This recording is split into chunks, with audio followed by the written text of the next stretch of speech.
तो सबसे पहले मैं आपको बताना चाहूँगा, आप मुझे इंस्टाग्राम पे फॉलो कर सकते हैं। मेरा यूज़र नेम आपके सामने लिखा हुआ है। अपनी समस्याएं आप वहाँ पे आके हमें बता सकते हैं। और अगर आप टेलीग्राम ग्रुप ज्वाइन करना चाहते हो तो टेलीग्राम ओपन करना है आपको और class 12 ESP new group search मारना है और आप ज्वाइन कर पाओगे। वेबसाइट पे आपको नोट्स प्रोवाइड करवा दिए जाते हैं, Hindi, English, history, pol science, ठीक है, सभी के नोट्स अवेलेबल हैं। तो www.eklavyastudy.com पर आप विजिट करके नोट्स को पढ़ सकते हैं। आपके लिए प्रीमियम कोर्स अवेलेबल है हमारे मोबाइल ऐप एकलव्य ऑफिशियल के अंदर इंग्लिश के लिए, जिसमें आपको रिवीजन समरी मिलेगी, एक्सट्रैक्ट बेस्ड क्वेश्चंस मिलेंगे और एमसीक्यूज मिलेंगे। ज़्यादा जानकारी के लिए आप हमारा ऐप डाउनलोड कर सकते हैं, उसमें आपको डेमो भी मिल जाएगा। तो आज का हमारा सबसे जो पहला एक्सट्रैक्ट है वो हम यहाँ पे देखते हैं क्या है। Hearing him, one wonders if he has achieved what many have failed in their lifetime. He has a roof over his head. तो हम सभी जानते हैं लोस्ट स्प्रिंग से ये आया हुआ है, ठीक है, फिरोजाबाद वाला चैप्टर है। तो इसके क्वेश्चंस की तरफ अब हम चलते हैं। तो पहला क्वेश्चन है, वाई हैज़ द पोएट, और जो ऑथर हैं, why has the poet used an, ये जो मार्क है, ठीक है, ये मार्क क्यों यूज किया गया है after he has a roof over his head. देखो, he has a roof over his head, exclamation mark आपको दिख जाएगा। ये क्यों यूज किया है? To show her dilemma, to show how he is better off than most others, to highlight her irritation with the negativity of the men, to show hopeless condition of the people like him। ठीक है, तो इसके अंदर अगर हम देखते हैं तो कहीं ना कहीं यही दिखाता है भाई हमें कि ये डिलेमा दिखाता है, ठीक है, कि मतलब किस तरीके से the use of the exclamation mark highlights the dilemma that the author faces, ठीक है, because she can not be happy as the condition of Mukesh family is still miserable in spite of the fact that they have a, मतलब खुद के पास उनका घर है लेकिन फिर भी उनकी जो ये हालात है उनके अभी भी कुछ सुधरे नहीं है ज़्यादा। तो ये दिलेमा ही है एक तरीके से। सो ऑप्शन ए हम कह सकते हैं सही हो जाएगा। आगे बढ़ते हैं, ये आप सभी के लिए होमवर्क क्वेश्चन है और वो क्वेश्चन ये है, of the four meanings of echo select the option that match in meaning with its usage in the extract. ठीक है, ये इको का यहाँ पे 4 मीनिंग दिए हुए हैं, आपको बताना है कि एक्सट्रैक्ट में जो यूज किया गया है इसका मतलब क्या है। A close parallel to ideas, have shared characteristics with, a copy, या फिर बी रेमिनिसेंट। ठीक है, तो ये आपका होमवर्क है। आप पहले इस वर्ड को सर्च मारिए, ठीक है, इको की मीनिंग क्या है, उसके बाद आप इसका आंसर लिखना। क्योंकि होमवर्क आप करके मुझे भेजते हैं तो आप मुझे कमेंट में भी बता सकते हैं, जो बच्चा इंस्टाग्राम नहीं चलाता। अगला क्वेश्चन है अब हमारे सामने यहाँ पे, the author says hearing him. तो वो यहाँ पे हियरिंग हिम यानी कि किसी को वो सुन रही हैं, वो हिम कौन है यहाँ पे? मुकेश है, मुकेश का बड़ा भाई है, मुकेश के फादर हैं, या मुकेश के नेबर हैं? तो ये मुकेश के फादर हैं जिनसे बात हो रही है। Next question, in the given lines the tone of the author. इन लाइनों में ऑथर जो हैं उनकी टोन कैसी है? पेसिमिस्टिक, एम्पैथेटिक, सिंपैथेटिक, या अनएंथुसियास्टिक? तो इसके अंदर अगर टोन की बात करें तो ये एम्पैथेटिक टोन है। अब ये एम्पैथी क्या होती है, देखो मैं आपको बताता हूँ। एम्पैथी का मतलब होता है showing an ability to understand and share the feelings of another, दूसरों की फीलिंग्स को समझना, ठीक है, और दूसरों की फीलिंग्स को शेयर करना, ठीक है, अपनी फीलिंग शेयर करना, समझना, ये जो एबिलिटी होती है इसी को हम एम्पैथी कहते हैं। ठीक है, so we can say that author was empathetic. आगे बढ़ते हैं अब हम, little has moved with time, why? ठीक है, ये एक लाइन आई है, little has moved with time, why? क्योंकि ज्यादा कुछ बदलाव आया नहीं है फिरोजाबाद में अगर आप देखोगे तो। Because the profession has surpassed generations as children also start working in the same conditions. Yes, generation बीत गई हैं, पीढ़ियां बीत गई हैं, बच्चे भी अभी वही काम कर रहे हैं वहां के। Because the work exhausts them to a point where they cannot fight the suppressive forces। yes, जो लोग उनका शोषण कर रहे हैं उनके खिलाफ वो फाइट नहीं कर सकते। पुलिसमैन, मिडलमैन, साहूकार, ठीक है, ये इनके खिलाफ नहीं बोल सकते ये लोग। Because no one has the courage to stand against the oppressive forces, जो उनको दमन कर रही है, उनका जो उनका शोषण कर रही है, ये लोगों में किसी में भी वो करेज नहीं है कि वो उनके खिलाफ खड़ा हो। ये सारी बातें सही है यार, option D will be correct यार, ऑल दीज। अब एक्सट्रैक्ट नंबर 2, ठीक है, एक्सट्रैक्ट नंबर 2 है, I went to a pool and practise 5 days a week an hour each day. ठीक है, डीप वाटर से आया हुआ है, आप सभी समझ गए होंगे, आप इसका स्क्रीनशॉट रख सकते हैं एक्सट्रैक्ट का, क्योंकि जो भी मैं आपको एपिसोड में कराता हूँ ये मोस्ट इंपॉर्टेंट एक्सट्रैक्ट्स हैं।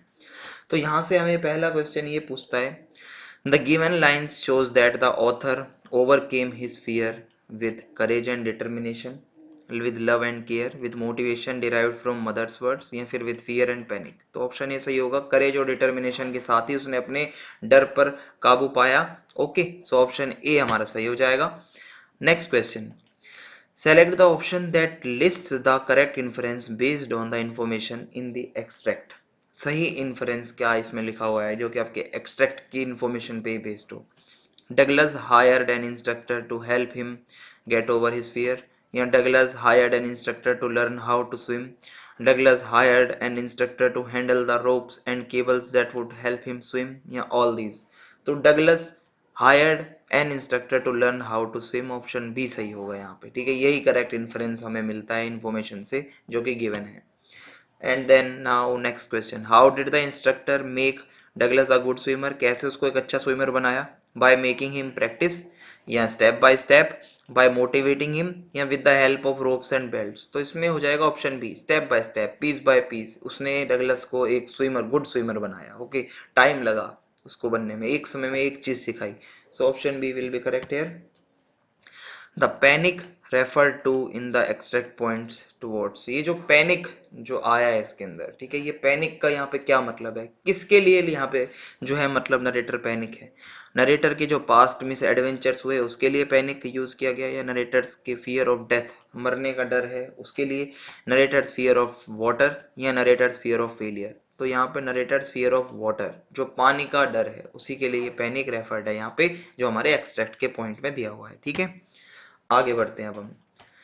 Douglas says that with the instructor's methodology and his practice, जैसे जैसे इंस्ट्रक्टर ने मेथड्स बताए, जो प्रैक्टिस करवाई, his fear began to slack. ठीक है, he means that his fear, क्या हुआ उसका फियर, बिकेम हिज स्ट्रेंथ, या फिर started to reduce, had left him, या became inconsequential for him.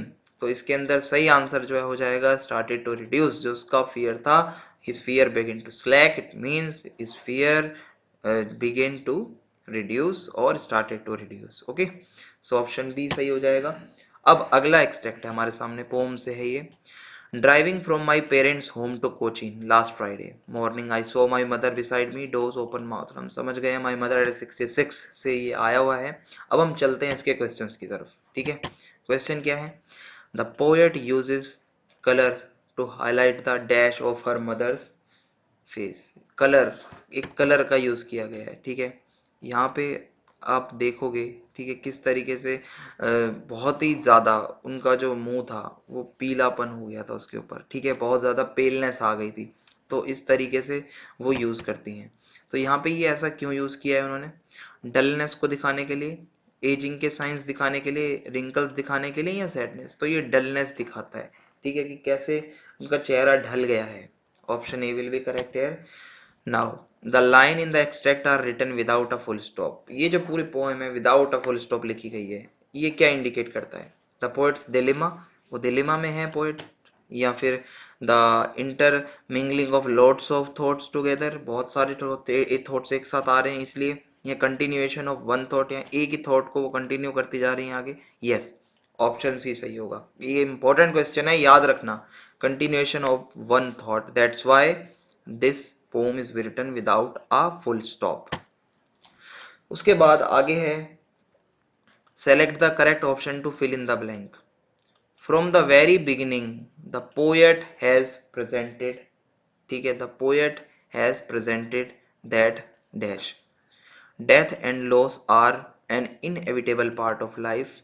जीना, मरना, खोना, ये हमारी लाइफ का ही एक पार्ट है। ठीक है, जिसको हम अलग नहीं कर सकते। Childhood fears can resurface in adulthood। Human relationships are always changing। Aging is natural to all things present on earth। तो यहाँ पे ऑप्शन ए सही होगा। ये सही यही बताया गया है, पोएट्स जो मैं बताना चाहती है कि डेथ और लॉस, हमारी किसी की डेथ होना, जो हम खोते हैं, ये हमारे लाइफ का ही एक पार्ट है। Okay, so option A will be correct here. Now this is your homework students. Question ये है, the poet compares her mother's face to that of a corpse. Why do you think she has done so? To show the paleness of her mother's skin, to show the impending death of the mother, आने वाली death दिखाना चाह रही है वो। To show that she needs to take care of her mother, या to show the science of old age in her mother. तो ये आपका होमवर्क है, अच्छे से करिएगा। अगला क्वेश्चन है, why was the realisation painful. ये जो रियलाइज हुआ उन्हें कि मतलब ये होने वाला है, ये बहुत पेनफुल क्यों था। The poet was going away from her mother was ill and sad because it included loss and separation, because the poet could not stay with her mother। तो यहाँ ऑप्शन सी सही होगा। ये जो रियलाइजेशन था अलग होने का, ये जब उन्हें रियलाइज हुआ ये बहुत पेनफुल था, क्योंकि जब ये सच हो जाएगा तो उनको अपनी माँ से अलग होना पड़ेगा जब वो मर जाएंगी, और उन्हें लॉस भी होगा। So option C will be correct है। Thank you so much guys, video को एंड तक देखने के लिए। आप चैनल को सब्सक्राइब करना ना भूलें, ज़्यादा से ज़्यादा वीडियो को शेयर कर दें। जय हिंद, जय भारत, बहुत बहुत धन्यवाद।